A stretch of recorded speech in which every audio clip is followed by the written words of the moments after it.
Muy buenas noches, estimados participantes. Hoy continuamos con el desarrollo del curso de Derecho Administrativo. En esta ocasión nos acompañará la doctora María del Carmen Padilla Ortega con el tema referido al procedimiento administrativo en la Ley de Procedimiento Administrativo General.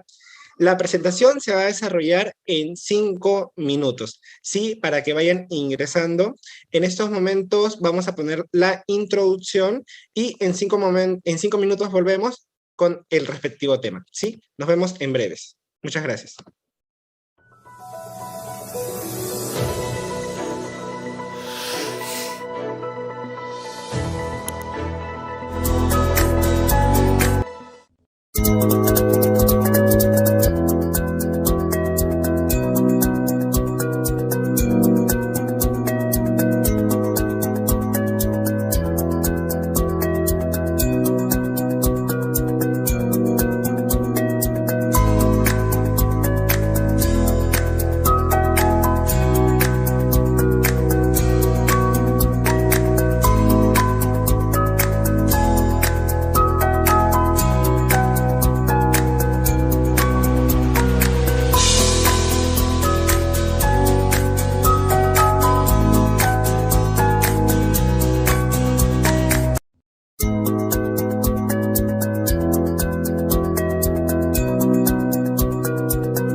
noches, estimados participantes. Somos Biloyer.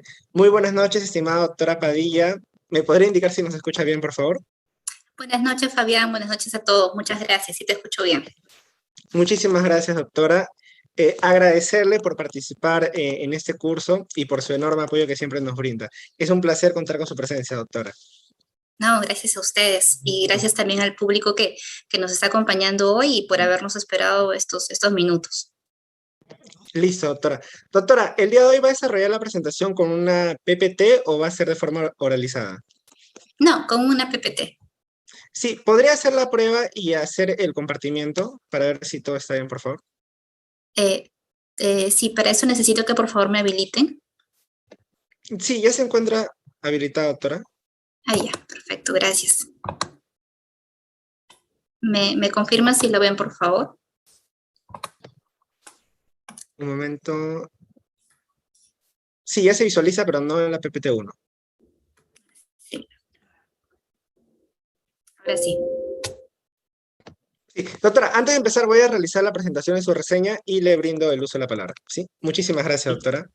Gracias. Estimados participantes, muy buenas noches. Somos B-Lawyer y estamos desarrollando la la quinta sesión del curso de Derecho Administrativo. En esta ocasión se ha desarrollado el tema referido al procedimiento administrativo en la LPAG. Quien disertará es la doctora María del Carmen Padilla Ortega, quien es abogada especializada en gestión de proyectos de infraestructura y resolución de conflictos en el sector construcción. Cuenta con un máster en contratación pública por la Universidad de Castilla-La Mancha, España, maestría en regulación de servicios públicos y gestión de infraestructuras por la Universidad del Pacífico y estudios de especialización en disputas. Cuenta con más de 10 años de experiencia en dichas materias. En la actualidad se desempeña como árbitro y es responsable del área de infraestructura y derecho público en Alfaro Legal. Estimada doctora, muchísimas gracias. Le cedemos el uso de la palabra. Muchas gracias, Fabián. Bueno, bienvenidos todos al curso. Bueno, yo me voy a encargar del módulo de procedimiento administrativo general. Por favor, vamos a pasar a empezar. Y al último vamos a tener unos minutos para poder absorber todas las interrogantes que tengan. Este tema es el del procedimiento administrativo. ¿Qué entendemos por procedimiento administrativo? La ley nos dice que por procedimiento administrativo se entiende el conjunto de actos y diligencias tramitados en las entidades conducentes a la emisión de un acto administrativo. Todo procedimiento administrativo siempre va a desembocar en un acto administrativo y por tanto esta decisión final de la entidad pública está sujeta a todos los requisitos y exigencias del acto administrativo. Este acto va a tener efectos jurídicos individuales o individualizables sobre los intereses, obligaciones o derechos de los administrados. Una definición que resulta adecuada para procedimiento administrativo es la que señala el profesor Parejo. Él señala que el procedimiento administrativo puede definirse como la actividad unilateral y formada de las administraciones públicas para la producción de actos administrativos. Como vemos, el concepto de procedimiento administrativo está muy ligado y muy relacionado al acto administrativo. El procedimiento administrativo comprende todo el conjunto de actuaciones que desarrolla la entidad pública, la administración pública en este caso, para resolver una situación puntual que finalmente va a desembocar en la emisión de un acto administrativo. ¿Cuál es la finalidad de este procedimiento administrativo? Creo que tres. Busca, por un lado, la protección de un interés general que subyace a la administración pública. Por otro lado, tiene una función garantista, porque garantiza los derechos y los intereses de los administrados. Y finalmente, garantiza que estos dos intereses se encuentren alineados y que ambos se logren con sujeción al ordenamiento constitucional y el ordenamiento jurídico en general. El procedimiento administrativo constituye un instrumento de control de la legitimidad, legalidad y razonabilidad o justicia del acierto de los actos en relación a un interés público que persigue la administración pública. Toda entidad pública, un ministerio, un organismo, tiene un fin institucional de acuerdo a sus leyes de creación. Entonces, todas las decisiones que emiten las entidades públicas están delimitadas precisamente a perseguir esos fines, ya sea brindar un servicio público, si se trata de un ministerio, a cumplir una finalidad pública. Entonces, todas las decisiones están sujetas a ese control de legalidad y además de razonabilidad o de justicia. Algunas nociones que me parece importante compartirles es que se trata de una actividad administrativa unilateral. A diferencia de lo que sucede, por ejemplo, con los contratos administrativos, donde se requiere la voluntad de una contraparte, en el caso del procedimiento administrativo, basta únicamente la declaración de la administración pública para que produzcan los efectos jurídicos. No se requiere de ningún acuerdo, ninguna voluntad adicional a esta. Por otro lado, el procedimiento administrativo siempre busca un balance entre los privilegios de la administración pública como gestora de un interés público, un interés mayor, y los intereses de los administrados, que puede ser una persona natural o una persona jurídica. El procedimiento administrativo no es un fin en sí mismo, sino un instrumento para encauzar, para equilibrar precisamente esos dos intereses contrapuestos y que finalmente se encuentren alineados y también observando el ordenamiento jurídico. El procedimiento administrativo se diferencia, como lo señalaba, de otras actuaciones administrativas. La administración pública no solamente emite actos administrativos o conduce procedimientos administrativos, también produce actos internos de administración o reglamentos, ¿no? Y todos estos pues tienen diferentes naturalezas. La actuación administrativa está regida por una serie de principios que están reconocidos en la Ley de Procedimiento Administrativo General. Seguramente ustedes ya los han visto. Se encuentran el principio de legalidad, el principio de verdad material, el principio de razonabilidad, de controles posteriores, entre otros.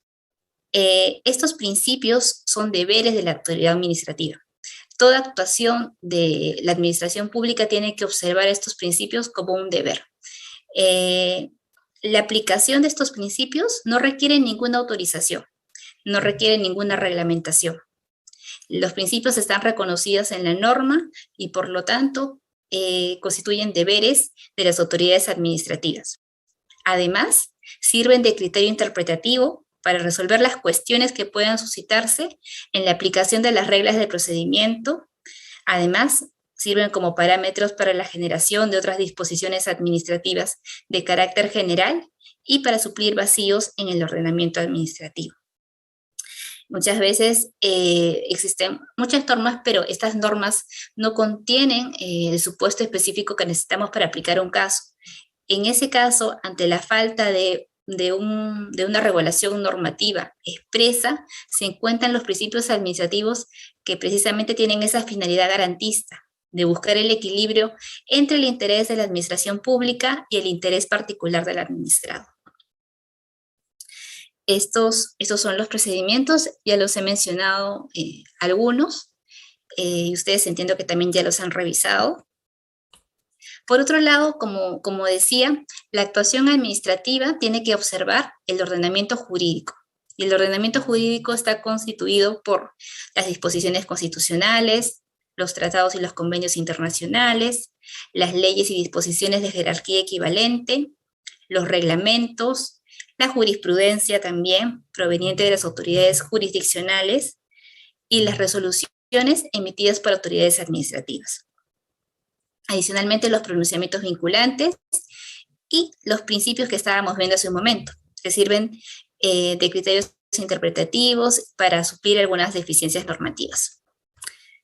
El procedimiento administrativo puede clasificarse en procedimiento iniciado de oficio o iniciado a instancia de parte o de administrado, dependiendo del origen que tenga el mismo, ya sea a través de una decisión directa de la administración pública o a solicitud o requerimiento de un administrado. Esto pueden clasificarse en procedimiento de oficio o instancia de parte. En el segundo caso, cuando es iniciado a solicitud de parte, el procedimiento administrativo se clasifica en procedimientos de aprobación automática o de evaluación previa. El procedimiento de aprobación automática se caracteriza porque se tiene por aprobado con la sola presentación de la solicitud. En cambio, el procedimiento de evaluación previa requiere una calificación, un estudio, un análisis por parte de la administración pública para que ese trámite iniciado por el administrado se entienda por aprobado. Por otro lado, otra clasificación conocida en el segundo caso, en los procedimientos de evaluación previa, es la de los procedimientos sujetos a silencio positivo o silencio negativo, que es una garantía en realidad que se tiene ante la inacción de la entidad pública para resolver en los plazos estipulados. Cuando la entidad omite emitir pronunciamiento en el plazo establecido, lo que dice la norma, lo que dice la ley, es que esa falta de pronunciamiento se tiene en un sentido determinado. Y puede ser un sentido positivo, favorable al administrado, o un sentido negativo, desfavorable al administrado. Cada entidad pública, ministerio, municipalidad, tiene una lista de procedimientos que están comprendidos en el TUPA. Eso es lo que se conoce como TUPA. Es un compendio que recopila todos los procedimientos administrativos y en los cuales están regulados los requisitos, las condiciones, todo lo que tiene que cumplir el administrado para que su trámite sea aprobado. Los procedimientos de aprobación automática, basta que el administrado presente todos los requisitos que requiere el TUPA para que este trámite se entienda por aprobado.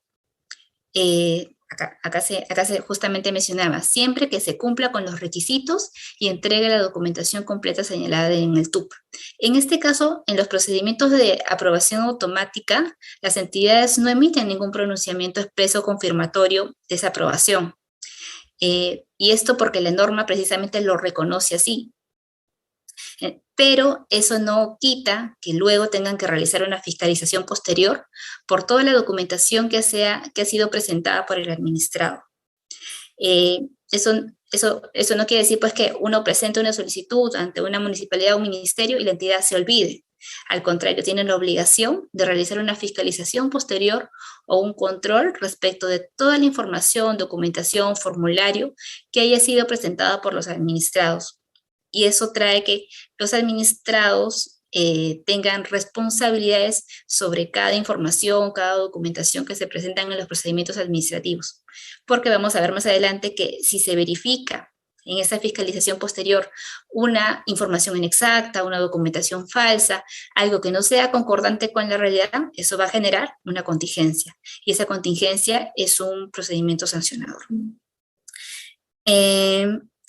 Como constancia de esa aprobación automática, basta únicamente la copia del escrito, del formato, de la solicitud que haya sido presentada por el administrado.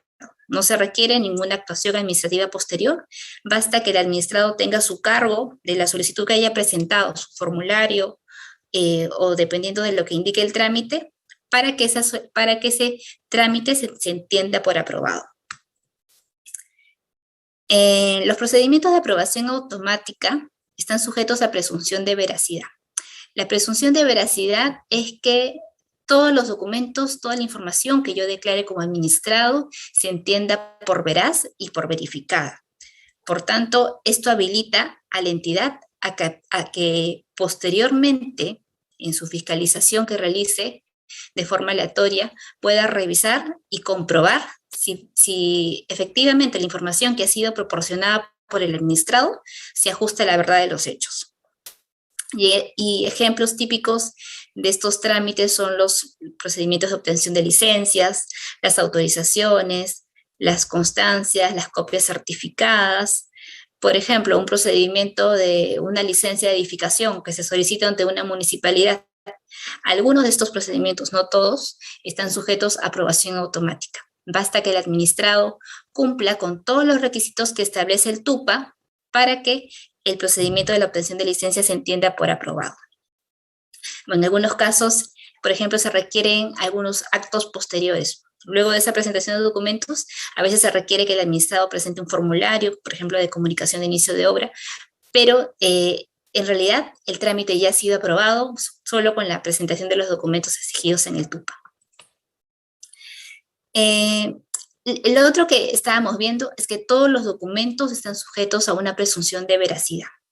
Esto implica que todas las declaraciones juradas, los documentos sucedáneos presentados y la información incluida en los escritos y formularios se presumen verificados por quien hace uso de ellos, así como del contenido veraz para fines administrativos. Un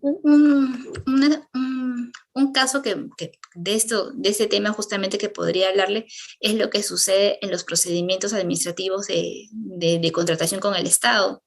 En estos casos, los participantes de los procedimientos de elección, cuando presentan la documentación, cuando formulan una propuesta, están obligados a verificar que toda la documentación que se presenta, todas las constancias, todos los contratos que sirven para acreditar que cumplen con los requisitos, se entienden, uno, que han sido verificados por esas empresas, y segundo, tienes el tema de que se presumen concordantes con la realidad. Pero una cosa es que se presuman veraces de contenido exacto, pero otra cosa es que efectivamente se compruebe. Y esto va finalmente a pasar a una etapa de fiscalización posterior, que es aleatoria, eso sí, donde la administración pública tiene la obligación de comprobar que toda la información proporcionada por un administrado se ajusta al ordenamiento jurídico, cumple las normas y es de contenido veraz. Por ejemplo, en caso de documentaciones emitidas por autoridades gubernamentales o por terceros, el administrado puede acreditar su debida diligencia si ha realizado las verificaciones correspondientes y razonables. Por ejemplo, una constancia o un documento emitido por una universidad pública, ¿no? En estos casos, ¿cómo yo, administrado, verifico o puedo indicar que ese documento es de contenido veraz? Bueno, hay ciertas acciones que se podrían hacer al amparo de la debida diligencia para sustentar que ese documento ha sido verificado por el administrado y presentarlo sin problemas. La responsabilidad no solamente es exclusiva del administrado. En caso hayan sido emitidos por otras personas, puede extenderse y ser una responsabilidad solidaria a quien haya expedido ese documento. Y eso se verifica en el caso de las traducciones, los informes o constancias profesionales y técnicas. Justamente otro de los temas que está muy ligado a la presunción de veracidad es el procedimiento de fiscalización posterior. En todo procedimiento, una entidad pública queda obligada a verificar y a comprobar mediante diversas actuaciones que toda la documentación, información que ha sido presentada por un administrado en el marco de un procedimiento administrativo se ajusta al ordenamiento jurídico y a la veracidad. Y en caso de comprobar que existe inexactitud o fraude en la declaración, información o en la documentación presentada por el administrado, la entidad considerará no satisfecha la exigencia respectiva y por lo tanto procederá a declarar la nulidad del acto administrativo, en caso, por ejemplo, sea un procedimiento de aprobación automática, y además impondrá una multa en favor de la entidad, sin perjuicio de que pueda iniciar las acciones o derivar los actuados al Ministerio Público para que proceda conforme a sus atribuciones, ¿no? Esto es el inicio de un procedimiento penal, por ejemplo, por responsabilidad de información inexacta o falsa en un procedimiento administrativo. Otro de los procedimientos que hemos visto de acuerdo a la clasificación es el procedimiento de evaluación previa con silencio positivo. En los procedimientos administrativos sujetos a silencio positivo, la petición del administrado se considera aprobada si, vencido el plazo establecido en el TUPA o el plazo máximo para pronunciarse, la entidad no hubiera notificado el pronunciamiento correspondiente. Esto está reconocido en la norma, no es que nosotros nos lo hayamos inventado, son garantías que se ofrecen precisamente para balancear esos dos intereses contrapuestos, el interés del administrado y el interés de la administración pública de satisfacer un interés supremo o superior. No es necesario que se expida un pronunciamiento o documento para que el administrado pueda hacer efectivo su derecho. En este caso, el trámite ya se tiene por aprobado por el solo transcurso del tiempo. Sin embargo, es posible que el administrado pueda presentar una declaración jurada señalando que se configuró dicha aprobación ficta con la finalidad de hacer valer su derecho. Si el administrado quiere alguna constancia para dejar sentado que efectivamente el trámite se encuentra aprobado en virtud de la aplicación del silencio positivo, puede presentar a la administración pública una declaración jurada e indicar que esto se entiende por aprobado para efectos de tener una constancia. Pero finalmente no es necesario, es una garantía adicional que se puede solicitar a la administración pública, pero la ley dice que el solo transcurso del tiempo va a implicar que el procedimiento se tenga por aprobado. En este caso, ello no enerva la obligación que tiene la entidad pública de realizar la fiscalización posterior de los documentos, declaraciones e información presentada por el administrado. Por otro lado, hemos hablado que existe el silencio positivo, ahora vamos a hablar que existe el procedimiento de evaluación previa con silencio negativo. A diferencia de lo que sucede en los procedimientos con silencio positivo, en este caso, el solo transcurso del tiempo hace que el trámite se entienda desaprobado o desestimado. ¿Y esto por qué? Seguramente porque la solicitud que pretende el administrado o el interés perseguido es un interés que colisiona o que podría colisionar con el interés público. En estos casos, lo que normalmente hacen las autoridades en sus procedimientos administrativos es considerar un procedimiento con silencio negativo, porque se entiende que en esos casos, después vamos a ver cuáles, hay un interés superior que podría quedar vulnerado si es que se entiende por aprobado el trámite iniciado por el administrado. Esta aplicación para aquellos procedimientos por los cuales se transfiera facultades de la administración pública o en aquellos procedimientos de inscripción registral. Por ejemplo, una solicitud registral, si la entidad no se pronuncia en el plazo determinado, no podría atenderse por aprobada porque posiblemente pueda colisionar con derechos de terceros, pueda generar una incertidumbre registral, ¿no? Ahí estamos hablando de un interés superior. Entonces, en ese tipo de casos, lo que dice la norma es que se tiene que garantizar el interés público o un interés general con el establecimiento de un procedimiento de evaluación previa con silencio negativo. Las autoridades quedan facultadas para calificar de modo distinto en su TUPA los procedimientos administrativos señalados. El texto único de procedimientos administrativos, como les mencionaba, es el compendio de todos los procedimientos administrativos de una entidad pública y comprende los requisitos, la calificación del procedimiento, ya sea un procedimiento de evaluación previa o un procedimiento de evaluación automática. También comprende si aplica o no el silencio positivo o negativo, los derechos de tramitación, que son los costos que pagan los administrados por el inicio del procedimiento, las vías de recepción del procedimiento. Si la solicitud se tiene que presentar por mesa de partes, ahora ya hemos visto que todas las entidades han implementado las mesas de partes virtuales. Por otro lado, la autoridad competente para resolver el procedimiento y los recursos que puedan interponerse en caso el trámite sea desestimado. Y adicionalmente los formularios, ¿no? Muchos trámites requieren adicionalmente de la solicitud, que puede ser una carta, requieren que se complete un formulario que es exigido por la administración pública. Por otro lado, las entidades administrativas solo podrán exigir a los administrados el cumplimiento de los procedimientos, la presentación de documentos, el suministro de información o el pago por derechos que se encuentran establecidos en el TUPA. Ninguna entidad pública puede exigir requisitos adicionales que no estén contemplados en el TUPA. Pero, si es posible, me refiero a que en la práctica a veces se da. Muchas municipalidades, por ejemplo, no tienen actualizado su TUPA porque ha habido cambios normativos, ¿no? O sea, si bien es cierto, tienen regulados algunos procedimientos, debido a X razones, los TUPAs no se encuentran actualizados. Y en ese caso, lo que dice la norma, la Ley de Procedimiento Administrativo General, es que la municipalidad no puede exigir mayores requisitos a los establecidos en su TUPA vigente. La ley identifica dos sujetos del procedimiento administrativo. Por un lado, el administrado, que es la persona natural o jurídica que participa en el procedimiento administrativo, y por otro lado, una entidad pública, que puede ser, La entidad pública es la entidad pública.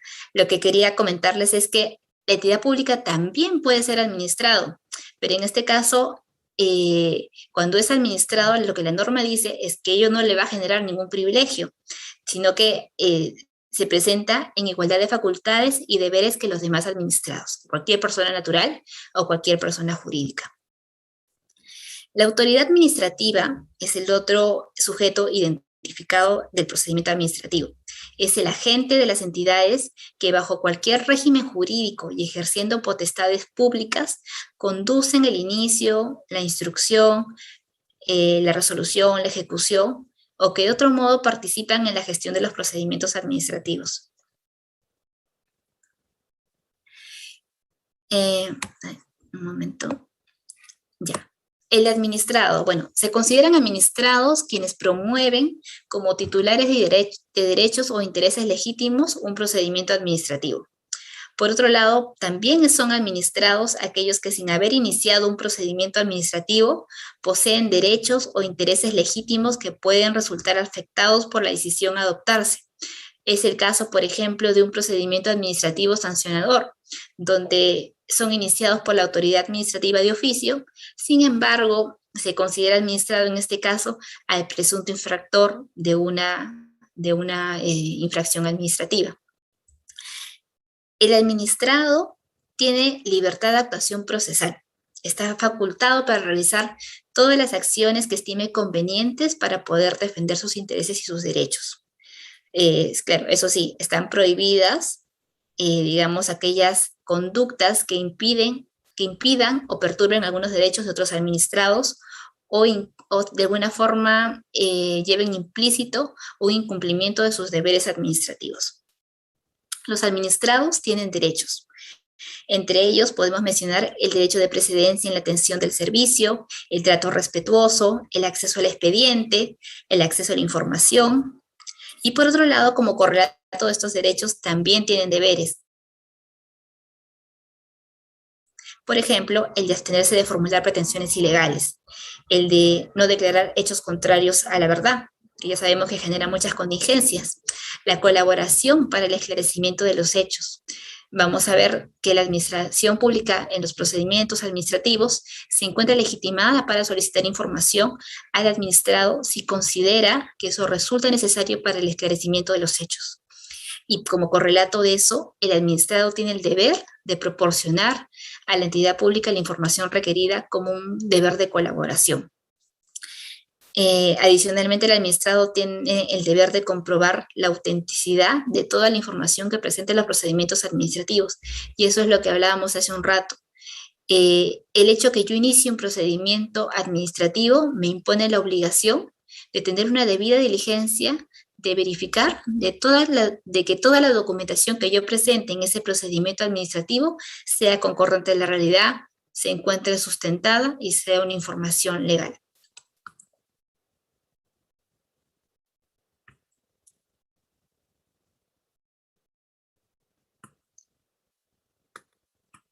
Así.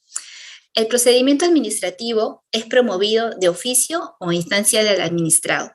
Cuando es de oficio, debe existir una disposición de la autoridad superior que la fundamente en ese sentido, es decir, una motivación. Y siempre esta motivación basada en el cumplimiento de un deber legal o el mérito de una denuncia. La entidad o la autoridad administrativa, por más que sea autoridad administrativa, también encuentra delimitada su actuación por el ordenamiento jurídico y además por sus normas de creación. Una autoridad, por ejemplo, que es competente en el sector transportes, no podría emitir un acto administrativo que es de competencia de otra entidad pública. Siempre su actuación está circunscrita a su ley de creación, a lo que indica el ámbito de aplicación de su ley de creación y también al ordenamiento jurídico. El inicio de oficio es notificado a los administrados cuyos intereses o derechos protegidos puedan ser afectados por los actos a ejecutar, salvo en el caso de fiscalización posterior, que como ya hemos visto, es un deber de toda entidad pública y en esos casos no se requiere notificar previamente al administrado. Por otro lado, el procedimiento administrativo también puede iniciarse a instancia del administrado. Y en ese caso, el administrado tiene derecho a formular denuncias como a solicitar una petición administrativa. En el caso de las denuncias, puede comunicar e informar a la administración pública cualquier hecho que a su criterio resulte contrario al ordenamiento jurídico, sin que se deba sustentar una afectación o se le considere sujeto del procedimiento. Por ejemplo, una denuncia que se comunique al OCE porque hay una vulneración a los principios en un procedimiento administrativo de selección, ¿no? En una licitación pública. En ese caso, la persona que hace la denuncia está haciendo uso de esa atribución, que es el derecho a formular denuncias administrativas. Y eso no quiere decir que la persona o la empresa que formule esa denuncia se encuentre envuelta en el procedimiento administrativo. Es como si le ayudara, porque se entiende que se persigue un interés mayor, un interés legítimo, y que es amplio, ¿no? Un interés mayor. Y en ese sentido, lo que hace la administración pública es coger esa denuncia que es comunicada por el administrado e iniciar su propia fiscalización. Pero eso no hace que el administrado se vuelva parte del procedimiento. Por otro lado, tenemos el derecho de petición administrativa, que comprende todas las solicitudes de interés particular o general que puedan presentar las personas. Una de las formas que tenemos de la actuación del procedimiento administrativo es la ordenación. Y la ordenación comprende todas aquellas actividades procesales que se proponen para gobernar el procedimiento. Esto es, para preparar, para disponer, para conservar datos, para la fase de instrucción, todas las actuaciones que dispone una entidad pública y que van a servir para que finalmente se emita esa resolución esperada, que es con la cual se emite el acto administrativo que va a generar efectos hacia un administrado. La ordenación implica, sin embargo, que la administración pública tenga cierta flexibilidad.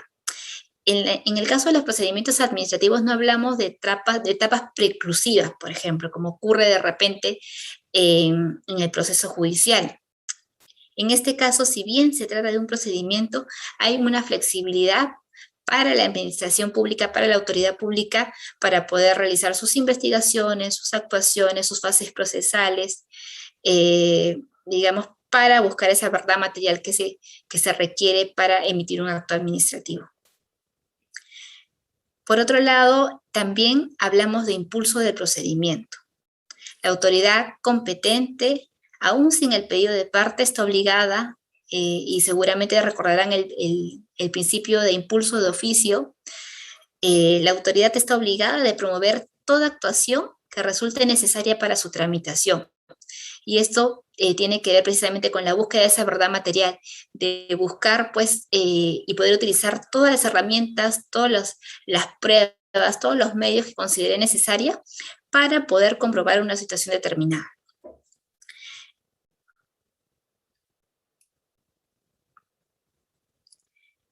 Por otro lado, hablamos también de instrucción del procedimiento, que son los actos necesarios para la determinación, conocimiento y comprobación de los datos en virtud de los cuales deba pronunciarse la resolución. Son realizados por la autoridad a cargo del procedimiento de evaluación previa, sin perjuicio del derecho de los administrados a proponer actuaciones probatorias. Está prohibido, sin embargo, realizar actos de instrucción que no aporten valor objetivo al tratado del caso en concreto según su naturaleza. Y un tema importante aquí es que todo administrado tiene que tener libre acceso al expediente. Es un derecho de todo administrado solicitar el acceso a la información del expediente, por ejemplo, que ha dado origen a un procedimiento sancionador u otro tipo de procedimiento.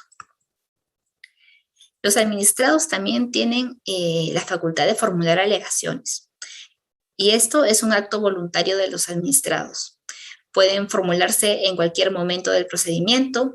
Aquí no hablamos de etapas preclusivas, sino que hay cierta discrecionalidad y flexibilidad para que el administrado pueda formular alegaciones en cualquier momento del procedimiento, siempre y cuando sea pues antes de la emisión de la resolución. Comprende el derecho a formular alegaciones, aportar documentos u otros elementos de juicio. Y ahora acá vamos a ver precisamente de la prueba en el procedimiento. La prueba es la carga de la prueba se rige por el principio de impulso de oficio. Los administrados se encuentran en total libertad de aportar todos los medios probatorios que consideren y que sean exigidos para el cumplimiento del procedimiento administrativo.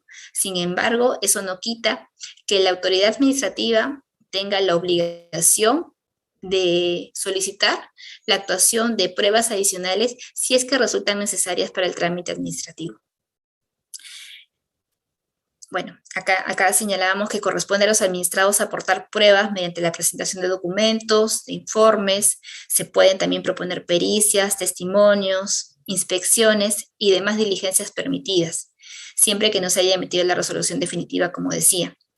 Y por otro lado, tenemos la obligación de actuación probatoria. La administración solamente podrá rechazar motivadamente los documentos de prueba cuando estos no guardan relación con el fondo del asunto, cuando no sean pertinentes, ¿no? En ese caso, es el único, digamos, supuesto que habilita a la entidad pública a rechazar algún medio probatorio ofrecido por el administrado.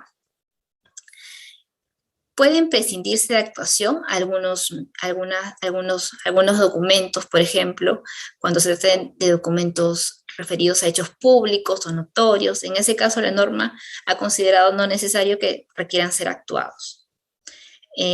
Tenemos también aquellos que hayan ya sido comprobados en ejercicio de sus funciones o sujetos a presunción de veracidad.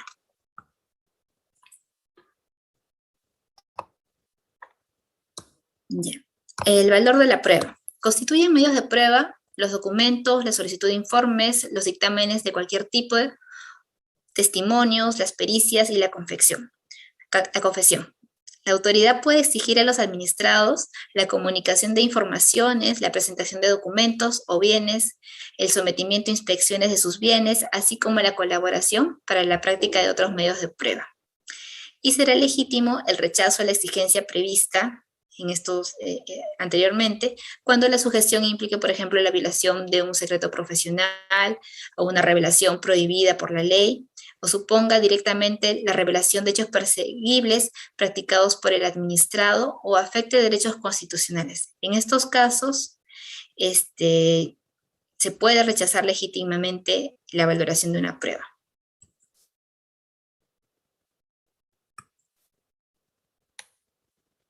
Las normas administrativas prevén la convocatoria a una audiencia pública como formalidad esencial para la participación efectiva de terceros cuando el acto que conduzca al procedimiento sea susceptible de afectar derechos o intereses cuya titularidad corresponde a personas indeterminadas. La audiencia pública es una garantía del administrado. Entonces, sirve para que éste pueda sustentar todos los hechos que pretenden sustentar en base a normas, en base a medios probatorios. Es una garantía que se da para que ejerza un debido procedimiento, para que obtenga una decisión motivada y finalmente una resolución. Se espera que finalmente una resolución contenga pues todo lo actuado en esta audiencia, en este procedimiento administrativo, tanto las actuaciones de oficio como las actuaciones de parte. ¿Cómo termina un procedimiento administrativo? Bueno, lo que se espera, lo usual, es que el procedimiento administrativo termine con una resolución que se pronuncie sobre el fondo del asunto. Pero ya hemos visto que esa no es la única forma de determinación de los procedimientos administrativos. Hay casos donde no se emiten pronunciamientos y se entiende que el procedimiento ha terminado. En estos casos hablamos del silencio administrativo positivo, cuando esa aprobación sea favorable al administrado de acuerdo al TUPA, y por otro lado, el silencio administrativo negativo, cuando se entienda que el trámite es desestimado. Otra forma que reconoce la norma de determinación es el desistimiento, cuando el administrado solicita que se deje sin efecto o que se deje el trámite iniciado por voluntad propia. También está el abandono, entre otros. La resolución que pone fin al procedimiento administrativo debe cumplir con todos los requisitos y exigencias del acto administrativo. Además, se espera que los procedimientos iniciados a petición del interesado y la resolución sea congruente con las peticiones formuladas en el marco del procedimiento. Y en ningún caso se dice que puede agravar su situación inicial sin perjuicio de la potestad de la administración de iniciar de oficio un nuevo procedimiento si procede. Tiene que haber una congruencia entre lo que pide el administrado y finalmente lo que resuelve la administración pública. El silencio administrativo, como hemos visto, es una garantía frente a la inacción administrativa. Tiene carácter de resolución que pone fin al procedimiento. El silencio administrativo también habilita la interposición de los recursos administrativos, porque ya hemos visto que finalmente una entidad pública emite una resolución y en caso de que no emita, pues finalmente este acto que pone fin, ya sea una resolución o el silencio, es un acto, es una declaración, se tiene que hay una declaración de por medio y por tanto habilita los plazos para la interposición de recursos. Puede ser positivo, puede ser negativo en el sentido de los intereses del administrado. Constituye una garantía frente a la inacción frente a la inacción administrativa. Puede ser positivo o negativo. Esto creo que se ha repetido, disculpen. Y acá, para comentarles algunos ejemplos, ¿no? Ese es el TUPA del OCE y ese es el procedimiento que se tiene para la inscripción en el RNP de bienes y servicios. Estos procedimientos son procedimientos de aprobación automática. Quiere decir que el administrado únicamente tiene la obligación de presentar para el inicio del trámite todos los documentos que son exigidos en el TUPA. Entonces, basta la sola presentación del formulario y de los, en este caso sería solamente del número de recibo y fecha de pago y de la solicitud según el formulario para que el trámite se tienda por aprobado. Este es el cuadrito típico de todos los TUPA. Se indica el número de procedimiento, la denominación del procedimiento, los requisitos, ¿no? Los formularios en caso sean necesarios, el derecho de tramitación y además si este procedimiento se encuentra sujeto a una evaluación previa o se trata de un procedimiento automático. Otro ejemplo, pero en este caso ya de procedimiento sujeto de calificación con silencio positivo, es el procedimiento de licencia de edificación, en este caso de la modalidad D.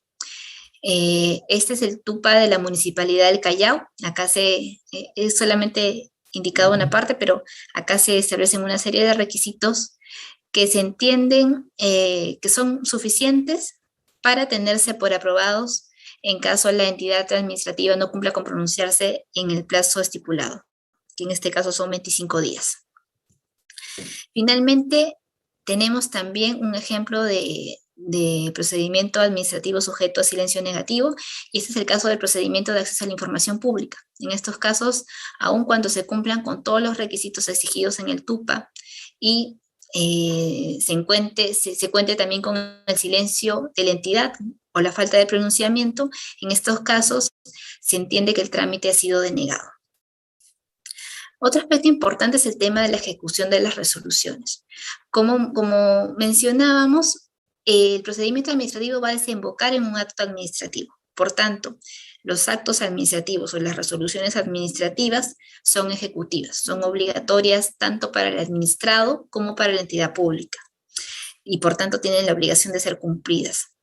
Y debido precisamente a que hay un interés general de por medio, hay un interés de la administración pública, es que también se contempla de que estos pueden ser sujetos a ejecución forzosa. Es decir, si no hay el cumplimiento espontáneo o voluntario del administrado, existen ciertos medios de ejecución forzosa que han sido reconocidos en la ley. Y algunos de ellos son la ejecución coactiva, la ejecución subsidiaria, la multa, la compulsión. La autoridad administrativa, en cualquier caso, mantiene su facultad de revisión. Es decir, aun cuando haya emitido una decisión final a través de una resolución, la entidad pública siempre mantiene una facultad de poder revisar posteriormente si ese acto de repente no ha incumplido con alguno de los requisitos de validez del acto administrativo, y en ese caso tendría pues la posibilidad de declarar de oficio la nulidad del acto administrativo si se verifica que efectivamente ha sido emitido contraviniendo alguna norma legal. Otro aspecto importante es que en algunos casos se habla de pérdida de ejecutoriedad. Y en esos casos son, por ejemplo, cuando hay una suspensión provisional conforme a ley, que puede darse en el caso de una medida cautelar, por ejemplo, la cual disponga que se suspenda la vigencia y eficacia del acto administrativo, o cuando transcurridos 2 años de adquirida la firmeza del acto administrativo, la administración no haya iniciado los actos que competen para ejecutarlos. En esos casos se dice que el acto administrativo ha perdido ejecutoriedad.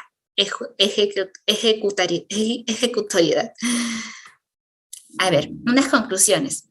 El procedimiento administrativo constituye un instrumento para el control de la legitimidad, legalidad y razonabilidad, que brinda garantía para un balance, como hemos visto, entre dos intereses que son contrapuestos. Por un lado, el interés de la administración pública y por otro lado, los derechos e intereses de los administrados. El procedimiento administrativo está vinculado a la noción de acto administrativo. Ya hemos visto que la resolución que se emite como consecuencia de este procedimiento administrativo está sujeta a todos los requisitos y a las exigencias que tiene el acto administrativo. Las actuaciones de las autoridades administrativas se encuentran vinculadas a la observancia de los principios del procedimiento administrativo. Aquí, para su aplicación, no se requiere mayor autorización ni una reglamentación. El procedimiento administrativo puede iniciarse de oficio o a instancia del administrado. Y ya hemos visto que se clasifica en procedimiento de aprobación automática o procedimiento de calificación previa. En este último caso, ya sea sujeto a silencio administrativo positivo o silencio administrativo negativo. Su desarrollo está determinado por actuaciones tanto de ordenación como actos de instrucción. La actividad de ordenación se rige por el impulso de oficio, de manera que la administración gobierna el procedimiento superando cualquier obstáculo o evitando demoras u otros que entorpezcan su finalidad. La instrucción comprende aquella fase donde se desarrollan los actos necesarios para aportar hechos y derecho y comprobar los mismos en la realidad. El procedimiento administrativo puede terminar con un pronunciamiento de fondo, sin embargo, también puede terminar ante el silencio administrativo, ya sea positivo o negativo, o el desistimiento del procedimiento o el abandono. Finalmente, las resoluciones que se emitan como consecuencia de este procedimiento son ejecutivas y obligatorias tanto para el administrado como para la administración pública. Y con eso terminamos. Muchas gracias. Muchísimas gracias, estimada doctora, por desarrollar el presente tema. Ante ello hay un par de preguntas, si se las podría trasladar, por favor. Sí, muchísimas gracias, doctora. La primera pregunta es por Mario, nos comenta. Doctora, ¿qué recursos administrativos se pueden interponer contra las resoluciones en el derecho administrativo? Bueno, dependiendo de los procedimientos, lo que se suele hacer es que los TUPA establezcan claramente cuál es el recurso habilitado para ese procedimiento. Por ejemplo, en un procedimiento sancionador que termina con una resolución de sanción en el marco del régimen de contratación pública, el recurso que se ha habilitado es el recurso de reconsideración. Así que, si bien existen diversos tipos de recursos, finalmente el recurso adecuado para un procedimiento particular se encuentra determinado en el TUPA. Gracias, doctora. La siguiente pregunta viene por parte de Lorena.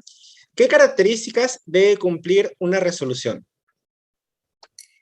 Bueno, una resolución finalmente viene a ser un acto administrativo de una entidad pública. Entonces, ahí sí va a tener que cumplir todas las exigencias y requisitos de los actos administrativos. Es decir, tiene que ser válido, tiene que ser emitido conforme al ordenamiento jurídico, tiene que tener una debida motivación. La entidad pública no se puede inventar, digamos, una motivación para iniciar de oficio un procedimiento administrativo, por ejemplo. Todo tiene que estar, digamos, conforme al ordenamiento jurídico, delimitado por su ley de creación, en caso se trate de un ministerio, una municipalidad, siempre en el marco de sus competencias y siempre, como les digo, observando el tema de los principios administrativos, porque los principios administrativos son como la columna vertebral de todo procedimiento administrativo. establecen las garantías mínimas, tanto para la administración pública, para que pueda ejecutar sus funciones sin ningún problema, agotando todos los recursos disponibles, y por otro lado, sirven como garantía para el administrado para que éste pueda defender con todas las herramientas disponibles sus derechos e intereses. Muchas gracias, doctora. Y una última pregunta por parte de Susana Rengifo, nos comenta. En su consideración, ¿cuáles vienen a ser los principios generales más importantes del procedimiento, de los procedimientos? Uy, creo que es una pregunta difícil. Yo creo que todos son muy importantes. Todos tienen que ser evaluados de forma orgánica, de forma conjunta, porque de nada nos sirve de repente tener un procedimiento donde se respeten todas las garantías como el debido procedimiento, si es que este procedimiento no cumple, por ejemplo, la legalidad, ¿no? Entonces, todos estos procedimientos tienen que ser evaluados de forma, todos estos principios, perdón, tienen que ser analizados de forma conjunta. Si ustedes tienen la oportunidad de seguir un procedimiento administrativo, verifiquen que todos cumplan con estos procedimientos, porque a veces las actuaciones públicas como están, digamos, manejadas por funcionarios públicos y estos son humanos, muchas veces se cometen errores, pero digamos, porque los hace la administración pública, los administrados no tienen por qué aceptarlos, ¿no? Hay que cuestionar, hay que revisar que efectivamente se cumplan todos los requisitos, todas las exigencias. Y miren, como ese tema del TUPA que les comentaba la Municipalidad del Callao. La Municipalidad del Callao exigía pues una serie de requisitos, pero esos requisitos no se ajustaban a la norma. Pero eso no quiere decir que la municipalidad me tenga que exigir otros requisitos que no estén señalados en el TUPA, ¿no? Precisamente, ese documento, ese compendio, el TUPA, es el que delimita la actuación administrativa. Muchísimas gracias, estimada doctora, por responder las preguntas de forma tan amable. Esto sería todo por la sesión referida al procedimiento administrativo en la LPAC. Por parte de todo el equipo de Biloir, queremos extender nuestro más sincero agradecimiento y esperamos que nos pueda acompañar en futuras oportunidades. Muchísimas gracias, doctora. Muchas gracias a ti, Fabián. Muchas gracias a todos por acompañarnos y cualquier cosa tienen mi contacto. Se los voy a poner por el chat. Muchísimas gracias, estimada doctora.